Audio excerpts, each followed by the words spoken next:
So before I start, anybody here that gets easily scared? 1, 2. Now's the time to leave. I've got a really bad reputation that I scare people, but I promise you, it's purely just educational. So a little bit by myself. I've been in the industry for 34 years now, and thanks to Damon, he kindly let me come and do another session for you today. I personally serve on 7 different security panels, including the Home Office, multiple cyber resilience centers, also Eastern Fraud Forum, and the IMI, the International Motor Industry. And when you catch me alone, let me talk to you about 37,000 MOT test centers at the moment, what's going on there. So all these connected cars, we'll speak again. But yeah, so you can see, you heard from Chloe, my mission, and we eat, sleep, and breathe this stuff every single day. Sometimes I dream about it as well. But so that's why I'm very grateful for today's opportunity to, again, share some of the stuff with you. And I don't know why, but he wants me to talk 3 times today. So I'm going to have to scare you 3 times, but I promise I'll try my best to make it educational. So the first one is very much about what's going on at the moment, stats. I'll share with you a few stories. Has anybody noticed the red envelopes over there? Do you want to know what's in them? So Damien asked me kindly to run a dark web audit report on everybody in this room, or most people here. So as of last night, that's all your data that's currently for sale on the dark web for less than 1 penny per record. So later on, we're going to share those reports with you. And I hope that there's none in your envelope, but there are some envelopes that are really thick, let me tell you. So let me just check if we're in the right place here today. How many of you have received, if you put your hand up, a dodgy text in the last 7 days? A dodgy email in the last 30 days? Keep your hands up. In the last 6 months, have you seen a dodgy text and an email? Probably everybody. You're in the right room. And I tell you what, it's just getting worse and worse. Last week, I was on one of my panels with the London Cyber Resilience Centers. And I'm sure Michelle heard about this. Do you know that only 2% of all cyber cases are now being reported? That's insanely low. Not only that, that if you look at every single country around the world now, more than 50% of all crime is now cybercrime. And that's why I'm so glad you came here today, because before you leave today, I'm going to show you some stuff later that will make you infinitely more secure than before you walked in. But ultimately, you need to team up with Damien and his team if you want to get properly secure. So I want to start off with a story. I've got many, because we deal with so many cases, almost sometimes on a daily basis. But this poor guy, I was with him in, when was this? February this year. I went to a networking event in London, and he runs he's about 25 years, 26 years old now. And he runs an estate agency firm. And after, just a lovely glass of red wine, he said to me, "Pastor, what do you do?" I said, "I'm going to run a cybersecurity company." He said, "I wish I met you 3 months ago." I said, "Why? What happened?" He said, "My dad runs a building firm, and I'm going to give you the short version now. Maria has been working with him since God was a boy, and she clicked on a link, and she made a payment for £75,000. And of course, the bank said, 'You press paid now.' So they're not going to get the money back." But here comes the sad part of the story. It took his dad 2 weeks to pluck up the courage to pick the phone up and say, "Son, I promised to pay for your wedding this year. I can't do it. And I was going to pay for your deposit on your first house. I can't do it." And these are the kind of cases we're dealing with on like sometimes on a daily basis. And it's really sad, because it could have been prevented. If only they had email security in place over there. You see Hornet security? I'm not joking. If they had that in place, that lady in the accounts department would have never received that email in the first place. So this stuff, the good news today, this stuff is preventable. But of course, people don't know what they don't know until they know, which is too late. So what are the myths? I love my myths. How many people think because they run a small business, they're not going to target you? I tell you for a fact that they will rather take off £50 off 1,000 people, 1,000 businesses in a day or an hour than they would to take, 10,000 off one company. It's so much easier, so much easier. And the other one, won't come after me because I don't hold important information. And I go, do me a favor, go into your sent items and search for invoice, payroll, passport, driver's license, and you'll be shocked what's sitting in your sent items. So if I can get into your sent items and harvest this data, you want to tell me it's not important? Or another one, apart from Discus, this is what we hear a lot. My IT company's got me covered. And you know what the first thing I hear every time somebody phones us and they've just been done? I thought my IT company had me covered. And my response is always the same. Why do you want to blame the electrician when the roof starts leaking? And they go, what do you mean? I said, this is a different discipline. And if there's one thing today I'd like you to take home with you is that please find, if it has to be an IT company, somebody that actually specializes in cyber, like Discus. Because most IT companies don't specialize in cyber, so that they don't even get the time or the energy to think the way we do, sadly. And that's why they get done. All my data's in the cloud. I love that one. Who uses Office 365 in the room? Probably most people, or Google G Suite, right? Do you know if you look at the terms and conditions of Microsoft's, when you sign up for Office 365, the second paragraph down, it says clearly that it's the responsibility of the user to back up the data. But a lot of people think, no, my stuff is in the cloud, it's backed up. I'm like, good luck to you. And then my favorite one is Macs. People say, but Mac and Apple. Listen, I'm a big Apple user. But I'll tell you another quick story. So one of my clients, her mother-in-law in the US got done for $800,000. She clicked on a link on her Mac, fell for an investment scheme and lost $800,000. She passed away 3 months ago. Another one we dealt on Monday. This lady, again, uses a Mac. Not only did they convince her to take tens of thousands out of her bank account, HSBC, but then they convinced her that she's got 2 very high-value items in her safe. They came to her front door. This is last week, okay? And how much do you think the one ring was worth? Any guesses? How much? Try 150,000 for one ring, which she was given just before her husband passed away. But she gave it to somebody at the front door. She said, we are the police. So the reason why I'm telling you this just now is please speak to your parents, older people, and make them aware of this stuff. And here's my top tip. I've got many, but I'm going to give you this one. If you have got older parents, give them a phone where you can lock down the numbers. In other words, let's say you put your own number in there, your son, your daughter's number, your uncle, auntie, and you only accept numbers from those incoming calls, and then unplug the landline. And that's how we protect our parents or older people. So why should I care? There's not a company that I know on this planet who doesn't contain, this type of information that I'm just flicking through very, very quickly. And also, are there any accountants in the room? I know there's one. Are there any more? Those 2 accountants. Tell me.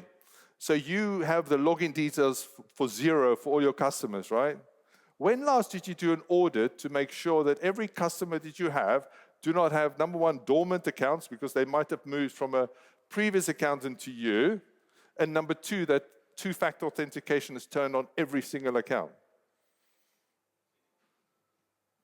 I'm seeing shaking heads. Yeah, I'm going to give you a lot of homework today, but same goes for everybody here. I'm sure most of you are using Xero, right? No? Or do you use some other accountancy system? When you get home tonight, have a look at those accounts and just have a look at whether there's any dormant accounts or anybody has left the business and they've definitely that they've got 2-factor authentication turned on. Yes?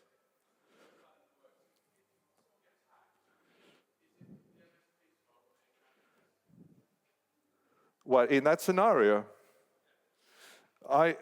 when we do forensic analysis, good question, Mike, we always trace it back to the source. So if the source, which is the accountant, gets done, it is the responsibility of the accountant because they didn't look after the data properly or didn't protect it properly, didn't have the right systems, procedures in place. So if they get done, and this is why accountants are such a lovely target, because with my hacker hat on, if I can get into the counter, I can then get into a lot of your clients. And the same applies to IT companies. Think about it, if I can get into an IT company who has access to so many businesses, and a lot of them use the same password for the firewalls and the same password for their Office 365 admin account, game over. Anyway, let's leave it there. I can't see properly. This thing doesn't work. So that's why I'm bending down. And then finally, the reputation. You know, we spend years building up our reputation. It takes one click to lose it. And that's one thing we can't do. Tell me, where's Damien? Where's he gone? Is he? Who's doing the timing for me, please? Because you know I can talk for hours. Last week, 5 minutes, but I'll have to be quick. You can see I can talk for hours. My record, last week I did a training session for a company called Property Mark. I did 4 hours with a 15-minute break, and we could have continued. So today I'll keep it short. But I love talking about this. You can all see this. So who's in the property sector here? Anybody? Or who's ever dealt with a estate agent? Yeah, I bet any of you. Did you see now the property sector is the most attacked sector in the UK? And if you think why, it's because of the transactions, especially in the rental sector. So, and again, I don't know, Damien, my slides are always welcome to be shared. Now I want to show you something. Anybody heard of a website called Beautiful Data? If you haven't, go and look up the website because it applies to different sectors. But this one is brilliant. This shows all the data breaches back in 2004, and it goes to 2006. Then we go to 2010. Now we go to 2014. Do you see there's a bit of a change here as the years go by? And now we hit 2024. Ladies and gentlemen, now you can see why we're so busy.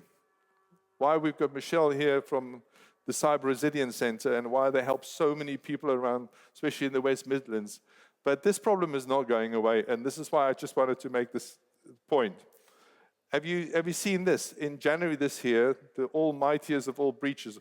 Admittedly, you know, that's some of you there in the red, that's part of this. So 26 billion records are now for sale on the dark web for less than 1 penny per record. So of course, it's not a problem, but I could put money on it that everybody sitting in this room has got one of those accounts, or more than one of those accounts, correct? So unless every one of those accounts has got a unique password and two-factor authentication turned on, just wait to get hacked. It's okay, it's coming. Or scammed. And there's the problem. Because a lot of people don't know, this is going to be recorded, so I've got to be careful what I say. But there's some big companies, you know, where you order stuff and it comes being delivered the next day, that one. So one of my accounts got done of theirs, and immediately, this is where a password manager comes up, which we're going to talk a lot about later, popped up and said that password became for sale on the dark web. So unless you're monitoring your passwords, how would you even know? And this is why this stuff is so important. How many minutes left? 5? Because remember, we started late. So I want to show you a quick video before I finish. Oh, there it is.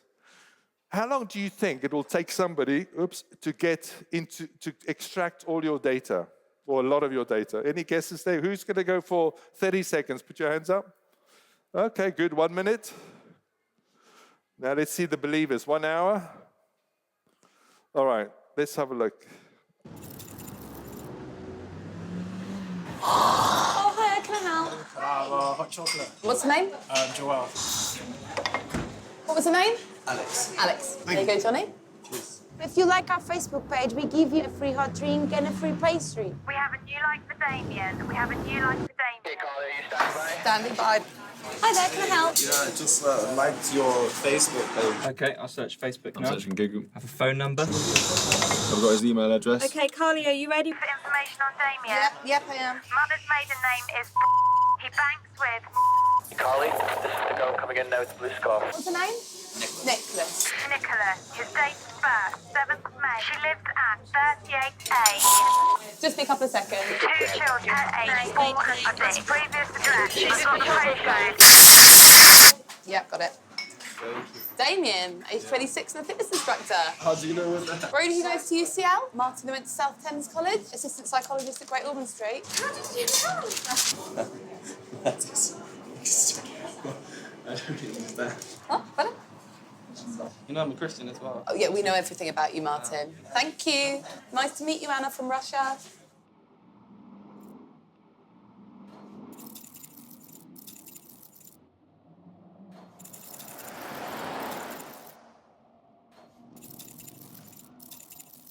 So you see this lady at the end. I watched the video of this. What do you reckon she did with a cup? And people wonder why they get hacked. You know, really? Anyway, I'm almost done. So this is something that this article was published only, I think, was it last month? I can't remember now. No, in June, by Lloyds Bank and also by, not Action Fraud. I can't remember the company. It'll come back to me in a second. But this is a very important thing. Has anybody heard of Friday fraud? So let me tell you what happens on Friday fraud. Friday is where a lot of the final transactions happen when you buy a house. Now, if I can get into your solicitor system, at the last minute, I will change the bank details, and guess what? The money will be paid into the hacker's bank account. Now, the sad thing about this is it's catching mostly first-time buyers between 25 and 35 years old, and the average loss is £47,000.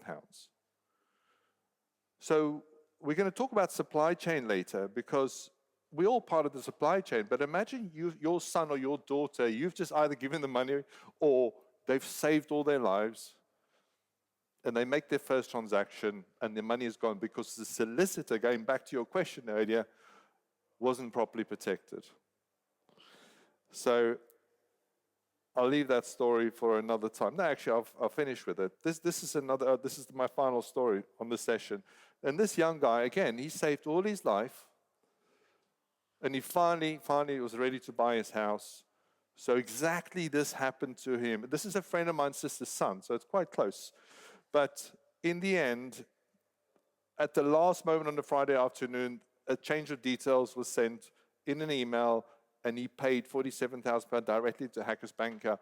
And you know what the bank said? Tough, you press pay now button. And you know what the solicitor said? Tough, because at the bottom of my emails, it clearly states never to accept a change of payment by email. He was so excited to buy his first house. Game over. Thank you for listening.